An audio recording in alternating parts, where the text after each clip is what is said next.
Sucedido número 2. El microondas vengativo. Bueno, lo llamo vengativo porque es que yo con frecuencia a las cosas inanimadas, como buen inorgánico, ¿verdad?, pues les confiero cierta calidad como de animales o de objetos animados. Bueno, pues la cuestión es que yo había retirado de mi casa un microondas y no sabía qué hacer con él, pero me daba muchísima pena tirarlo.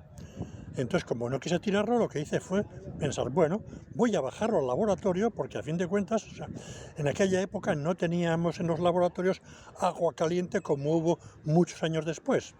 De manera que dije, bueno, el microondas me puede servir para tener agua caliente de forma muy cómoda y cuando lo quiera. Así que me lo bajé para allá. Bueno, pues un día utilicé el microondas para hacer una reacción que me parecía interesante. Se me ocurrió, digo, bueno, pues voy a ver cómo funciona, o si funciona, disolver oro con ácido bromhídrico y agua oxigenada.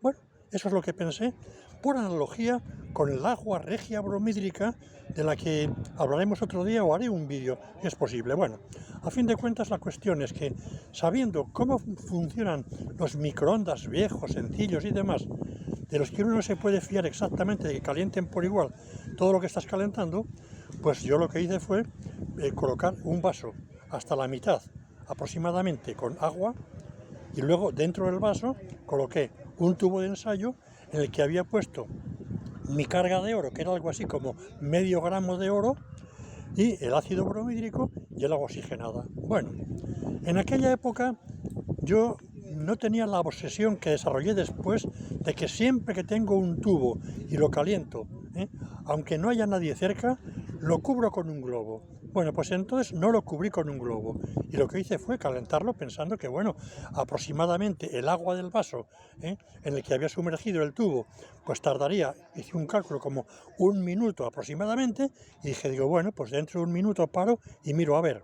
Bueno, pues la cuestión es que puse aquello en marcha y de repente, no es que se oyese nada, de repente cuando voy a mirar, cuando paro al cabo de 1 minuto, bueno, pues resulta que me encuentro, joder, con que es que el tubo en el que había puesto el bromhídrico y esto, bueno, pues que estaba vacío, o sea, prácticamente no tenía nada. Y dije, pero bueno, ¿qué ha pasado aquí? Bueno, lo que había pasado era muy sencillo. Por alguna razón, aunque el agua del vaso no estuviera hirviendo ni mucho menos, se había producido un calentamiento anormal dentro del tubo.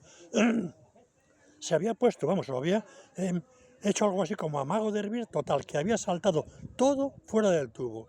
En resumen, que el microondas quedó hecho una auténtica porquería, con el bromhídrico y agua oxigenada que había ido fuera, y lo que es peor, también había ido fuera prácticamente todos los granitos de oro que había metido.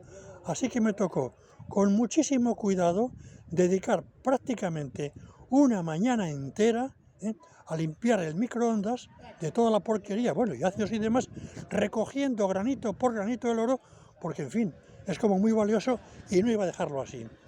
Así que la cuestión es que el microondas, el cual digo yo vengativo porque cuando le coloqué en el laboratorio dije, bueno, ya le voy a limpiar, pero la verdad, ya le voy a limpiar, pero pensando en que no estaba muy sucio, no le limpié, y se había quedado, pues, bueno, tampoco muy sucio, porque realmente venía de casa y no estaba realmente, pues, prácticamente nada sucio, pero se conoce que, como yo había pensado que tendría que limpiarlo para que no tuviese nada de, vamos, relacionado con comidas y demás, y no lo había limpiado, por eso digo que el microondas se había vengado de que no lo limpiase y dijo, coño, ¿no has querido limpiarme? Pues ahora vas a tener que limpiarlo y bien. Así que esta es un poco la historia.